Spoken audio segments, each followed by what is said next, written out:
Vamos a recibirlos. Hola, ¿cómo les va? Bienvenidos. Gracias por estar con nosotros. Hola, bienvenido. Gracias por estar. ¿Cómo les va?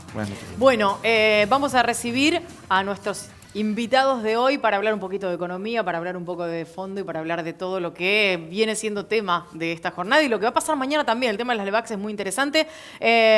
Isaac Rudnick es director de ISEPSI y José Baños es gerente de asesores financieros de Invertir Online. Así que ambos bienvenidos para charlar acerca de todo esto. Bueno, lo primero que quiero preguntarles es acerca de lo que va a pasar mañana. Hay mucho ruido alrededor del tema de las LEVAX y del vencimiento de las LEVAX. Si tuviéramos que contarle a la gente que nos está viendo del otro lado, ¿qué significa el hecho de que mañana haya un vencimiento de LEVAX? ¿Qué tendríamos que decir? Bueno, significa que hay 600.000 millones de pesos que están colocados en manos de privados, muchas veces son instituciones, son bancos o fondos comunes de inversión, pero también ahorristas, y también algunos de estos ahorristas son extranjeros. Hay una secuencia mensual de renovación.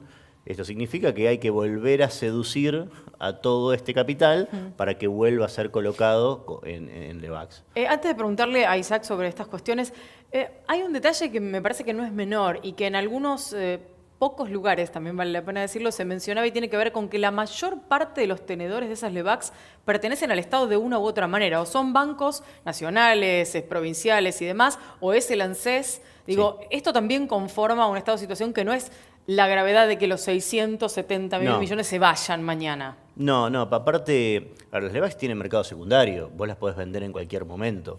Con lo cual, si vos querías irte, ya te hubiese ido, digamos, claro. No tenías que esperar a mañana para irte. De hecho, hubo justamente muchas operaciones en el mercado secundario. En algún momento también el Banco Central aprovechó esta fuerza vendedora para recomprar ellos mismos las LEVAX que habían emitido. Y, por ejemplo, la semana pasada, jueves, viernes, es raro, porque por un momento viste, la noticia era 140% de tasa, qué horror. Pero era un tema muy circunstancial. Por un lado, el Banco Central lo aprovechó para recomprar lo que había colocado antes. Después, el cálculo de la tasa es un cálculo anualizado de una colocación a 4 o 5 días. Claro, ¿no? Claro. Entonces, por eso la tasa te da enorme, pero no es que está un año a 140. Y aparte fue una situación muy propia del momento y del funcionamiento del mercado, que fue el desarme de portafolios. Digamos. Las LEVAX uno lo puede comprar por su lado, en una casa de bolsa, en un banco, pero también uno los compra a través de los fondos comunes de inversión. Claro. Hay fondos de todo tipo, pero hay fondos que invierten básicamente en LEVAX y alguna otra colocación así similar. Entonces, cuando muchos cuotapartistas, cuando muchos individuos que estaban invirtiendo en estos fondos dijeron, bueno, quiero pasarme el dólar, lo forzaron a los fondos a tener que quedarse líquidos. Claro. Entonces lo forzaron a los fondos a salir a vender. Y salieron a vender con el compromiso de hacerlo o hacerlo, porque tenían que cumplir con darle a sus clientes ese capital. Entonces salieron a vender a muy malos precios, que fue justamente lo que justificaba esos 140. Ahora vamos a seguir también con cuestiones de cómo va a seguir toda esta historia de las LEVAX, si van a continuar o no, pero vamos a avanzar también con algunas preguntas para Isaac. Sí, en el supuesto caso, o sea, primero, ¿la tormenta ya pasó o todavía nos queda un poco más? En el supuesto caso de que haya terminado la tormenta, ¿cuánto tiempo vamos a tardar en acomodarnos a este nuevo tipo de dólar? Yo quería hacer una aclaración de las afirmaciones del señor. Primero, aclarar de que colocaciones estamos hablando de privados que le prestaron al Estado, ¿no es cierto? Es deuda que el Estado tiene por la que está pagando entre el 30% hace unos días atrás, ahora 40% y más por ciento, para que justamente los tenedores de esos bonos no quieran cobrar la plata que le prestaron al Estado. Digamos, esto es como un plazo fijo.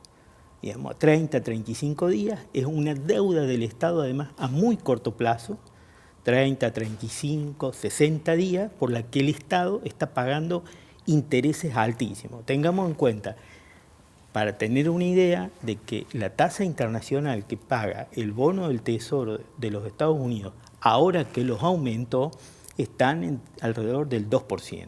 Acá el Estado argentino está pagando 40%. Entonces, o sea que la tormenta no pasó.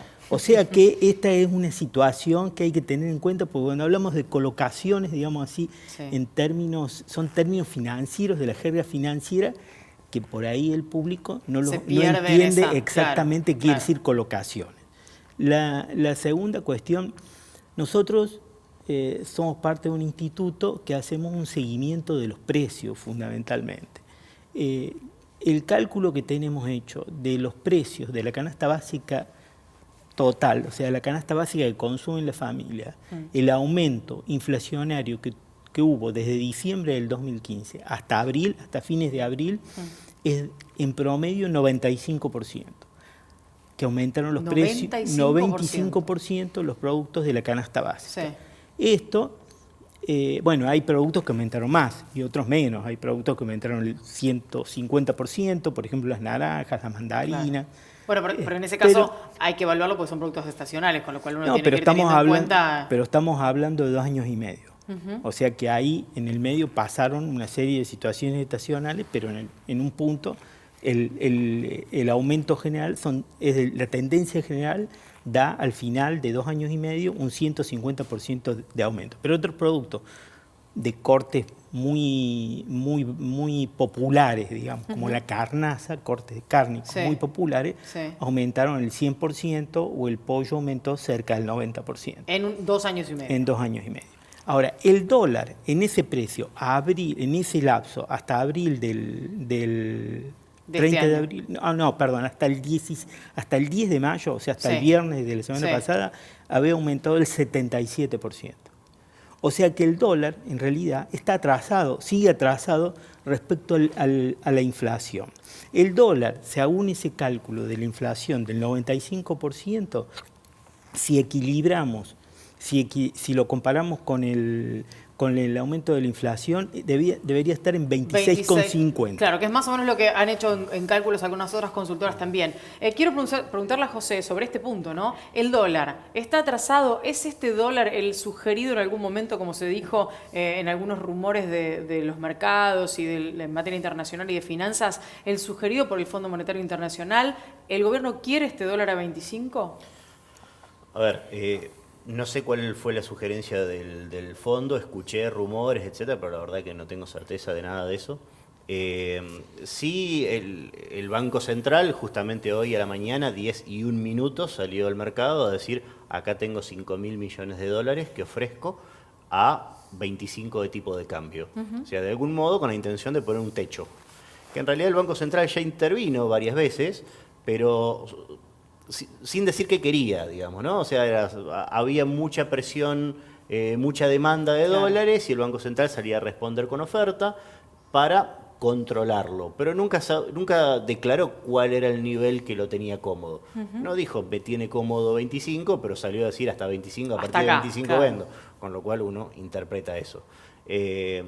Yo lo tomo como algo positivo, es una buena mezcla, por lo menos sabemos con qué cartas estamos jugando. Porque además hubo solamente un 10% nada más de acceso a esa oferta que había hecho el Banco Central. No es que salieron todos a comprar y desaparecieron los 5.000 millones de dólares. Porque lo consideran que está porque ese 25 pesos por dólar, los oferentes lo consideran una baja oferta.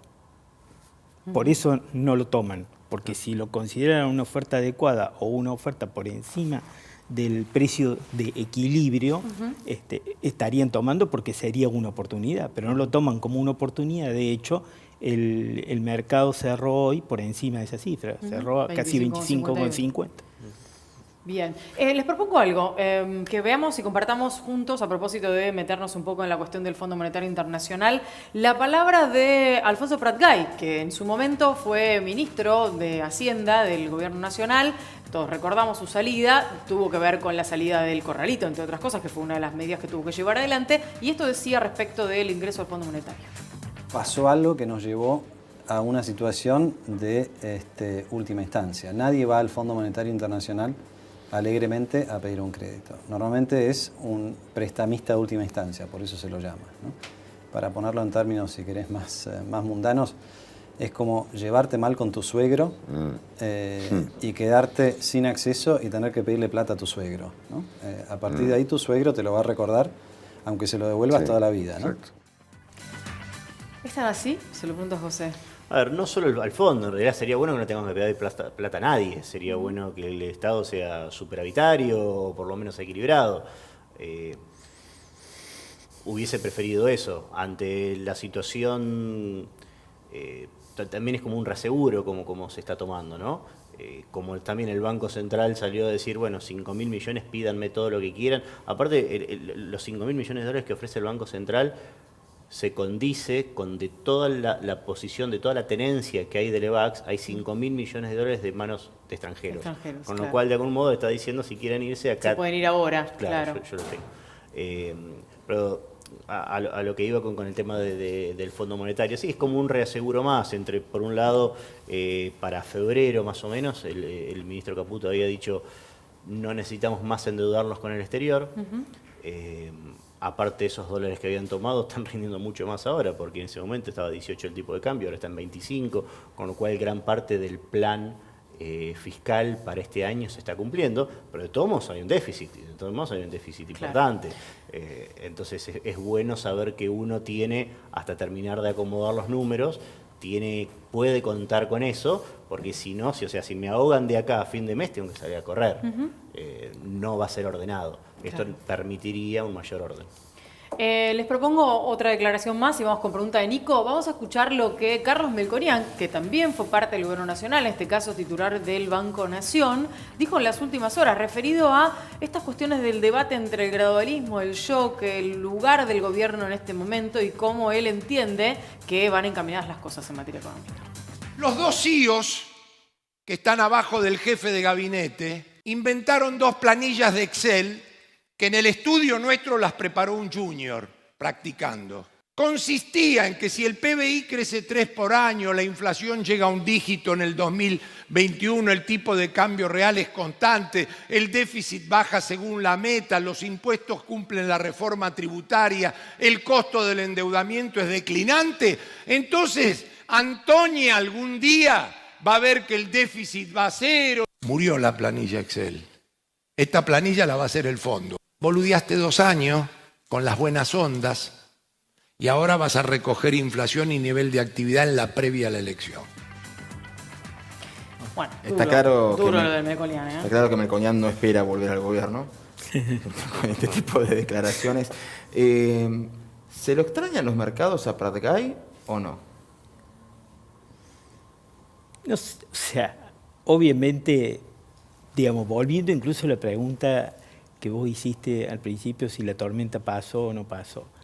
Me parece que en realidad no pasó claramente y hay una serie de manifestaciones importantes que muestran eso, o sea, las reuniones permanentes del presidente con jefes empresarios, con gobernadores, con representantes de las distintas bancadas, como hubo hoy, o sea, la cantidad de reuniones que hizo el presidente pidiendo apoyo interno para gobernabilidad, o sea, no estamos hablando ni siquiera de apoyo al plan económico específicamente, al plan económico, pero están recibiendo de apoyos de gobernabilidad, lo cual implica de que hay una situación muy compleja por la que está atravesando el gobierno en el terreno económico y que tiene consecuencias políticas de posibles dificultades para mantener la gobernabilidad, lo cual es muy grave para todos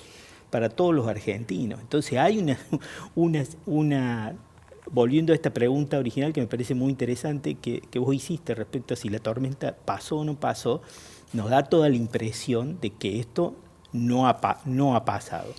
Pratgay era un ministro que tenía una concepción determinada de cómo conducir toda la política económica de este país, no de manera fraccionada, con distintos ministerios, sino él pensaba que tenía que haber un solo ministro y por supuesto pensaba que tenía que ser él. dentro de la distribución de funciones y de poder del gabinete, el presidente no tenía la misma idea y entonces obviamente se tuvo que ir. Ahora, además de eso, tenía, digamos, una concepción, me parece, por lo que había expresado al principio, más cercana a lo que hoy plantea el gobierno, que no va a dejar de lado, que es el gradualismo para el ajuste, que dice que no lo va a dejar de lado, pero que en realidad todo indica que va a pasar a una política de ajuste mucho más acelerado. Isaac, José, gracias por haber venido.